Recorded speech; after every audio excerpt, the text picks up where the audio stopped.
The good thing about Rocky Wastelands was that the known universe had been full of planets that had plenty of that kind of landmark.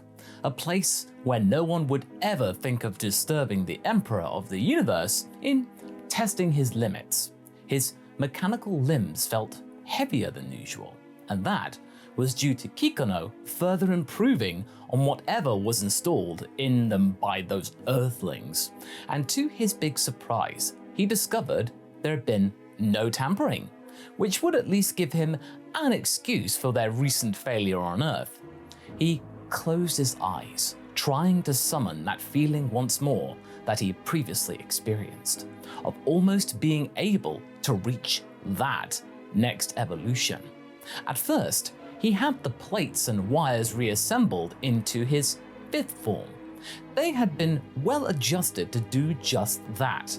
He was now transforming more often during his particular training sessions to acclimatize himself, just so the servo mechanisms that were baked within could get used to the transition from fourth form to fifth form. He felt evolution calling for his body to change, the need for change so well encoded in his own DNA.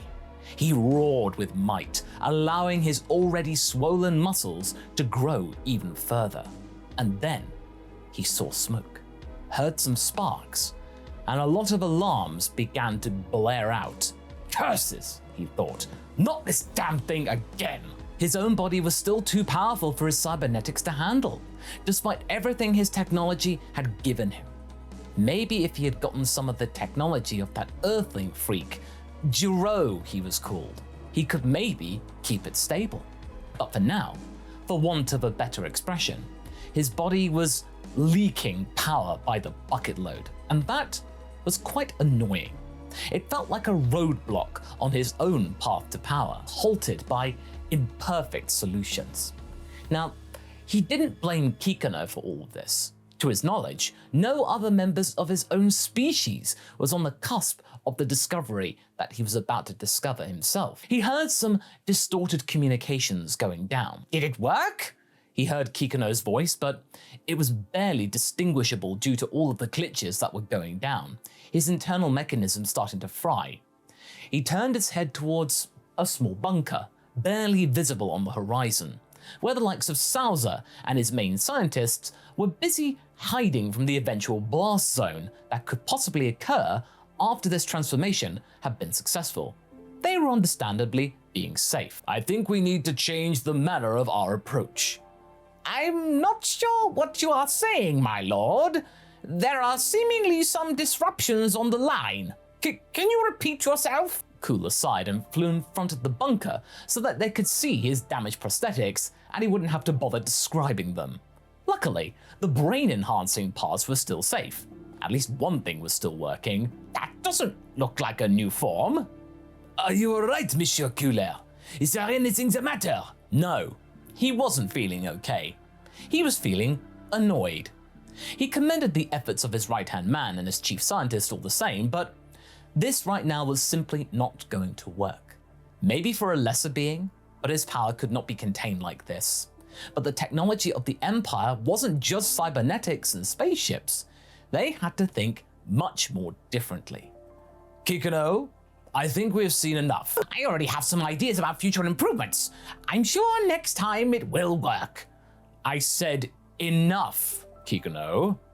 Coola did not even have to raise his voice to the manner of annoyance to signal that maybe to his underlings that he was done with this particular avenue of inquiry. Tell me, how are the advancements in our medical division coming along? The Emperor was walking into the bunker, where some automated drones were busy tending to the damage that he had managed to inflict upon himself and his prosthetics. He was slowly reverting back into his fourth form, careful not to rush the procedure or risk further damage. The scientist looking around quite nervously. I mean, I do have some ideas, but we would have to find something that would make our healing solution more potent and faster. The DNA scanning technology is on a much superior level than before, but there is a difference between regrowing a limb of a small animal and a remarkable specimen, such as yourself, Your Grace. So at least there is progress, I imagine. Yes, although not as fast as I would like, my lord. Very well. Any ideas where we should look for solutions? Salza tilted his head, looking at Kikano. Our original solution is based on a substance originally developed by an extinct race known as the Plantians. It was fully organic, but we have managed to successfully replicate it. It was made of a local, pun not intended, plant life and fungi. So what you are saying exactly, Kikano, is that we need something that would be even more potent. The Brenchans was scratching his chin. What about those sensu beans that the Earthlings use? Well, that could work for a fresh wound, but our Lord's damage is far more comprehensive. He has been in this state for a prolonged period of time, and they do not respond well to our solution, not at least as much as we intended to. And we weren't successful in growing them ourselves in our own laboratories. I'm afraid Earth is the only viable source. Kikano was checking the reports on his personal data slab as he was transcribing them. That was infuriating Coola, because he was aware of how simple it was for Cell to regain his lost limbs. Are there any samples that have shown any promise in advancing the solution? The Emperor had still not opened his eyes. He was getting tireder and tireder by all of this. Well, there was one, but Coola sighed. Get on with it, Kikano. We don't want to waste too much time. An algae, my lord. It was first found during your father's era, but we were unable to replicate it ourselves viably. Someone named it Shahor kelp. Sadly, we were given only one small sample to work with and haven't located the planet of origin. I have checked our databases many times, but it is nowhere to be seen. We would need multiple specimens in order to start a successful replication process and no longer be enamored or beholden to that original source. Your father received that as a gift from an underworld trader. Well, if it is not within our own database, we would need to search every single planet to find it. It is like looking for a grain of sand in space. Salza sighed. Coola, though, said nothing. There was a moment of awkward silence before he did finally open his eyes. It is true that not having this particular kelp in our database might have proven to be an issue, but we are not the only informed party within the galaxy currently. My lord? Salza raised an eyebrow. I do know of someone who could have more intel on a thing such as this, especially if the method of obtaining it was rather shady. I detest having to get into contact with them, but, well, Coola looked at his underling. Beggars can't be choosers. The place that Coola had been currently visiting was as revolting as he had imagined it to be. A typical, clumsy attempt at showing power, good taste, and influences. He was walking alongside the alley of columns, which, theoretically, was supposed to resemble some ancient art of certain species, but ended up, ultimately, just coming off as rather pretentious and clashing with the rather rustic-like entrance and the presence of various roots, which were supposed to act as some sort of decoration. Yep, that's a heater base, all right. The guards were looking at him with fear and a sizable dose of suspicion, especially Elec's own younger brother, Gas. He tried to glare at him like a professional, fearless bodyguard, but Coola was simply not bothered by his gaze. He answered with his own gaze, which visibly caused the sidekick of the leader of the Heaters to shrink and cower even more.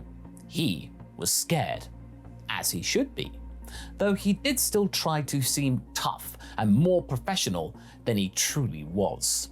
The other two siblings, named Oil and Maki, they were busy watching them all with a refreshing dose of proper, unmitigated dread and paranoia.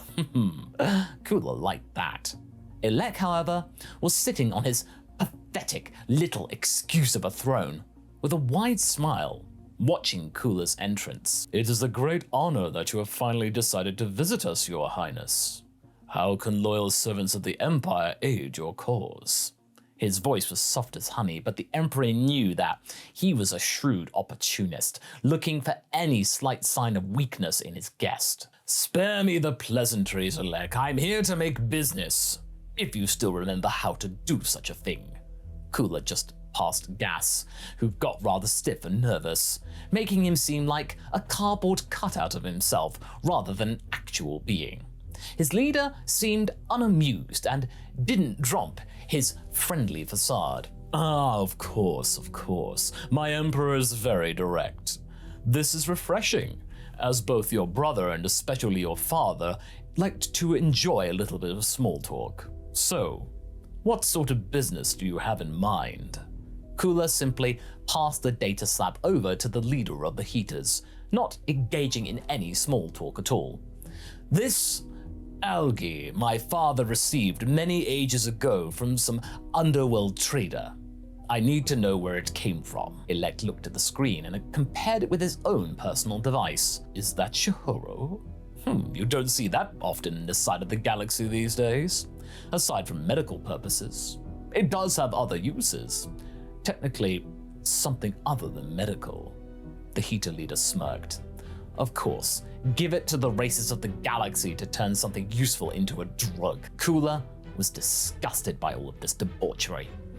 Do you know where it comes from, or do you not? He said, projecting a slight twinge of impatience. Maybe I do, Your Highness, but you know how this works. I need something in return. The Emperor didn't allow this ball of slime to provoke him, and instead just asked calmly, what exactly happened with the loyal servants of the Empire shtick you had a moment ago? Elec chuckled softly. If we are to continue to serve you, we need conditions to expand, my lord. I can assure you that you would greatly benefit from our services. We have access to information that nobody else in the galaxy has, and we can do so much more. Coola smiled. How about instead of giving you any more influence than you already have over my brother's old territories, I shall pay you fairly and not blow up this excuse of a kingdom you have. Elec was still smiling though Coola could swear that he could hear the leader of the Heaters' teeth gritting. My lord is too kind. The Emperor nodded. Yes, and you'd better not forget that. Now, about the kelp. Indeed. Have you ever heard about the planet Nogame, my lord? A backwater planet was a term that amused even the likes of Coola. There was really nothing special about it in the archives from what they could gather, although the scientists suspected that maybe his predecessor might have deleted an entry or two about the matter for self-preservation purposes, perhaps? Salza insisted, though, that the two of them accompany their master to the surface, just in case there were any sort of trouble that they had no comprehension about. But Coola simply rejected his plea for the time being and remained adamant about the solution. I will handle this myself, Salza. It is but one settlement. If I need backup, you will be informed almost instantaneously. I do not wish to startle the locals before negotiations have even begun, he said, leaving the shuttle without another word. It was raining, and the entire planet was this watery globe with the occasional swampy island dotted about the place. But the water wasn't even blue and pleasant like the earth. It was more like a very sordid blue, maybe even a dirty green.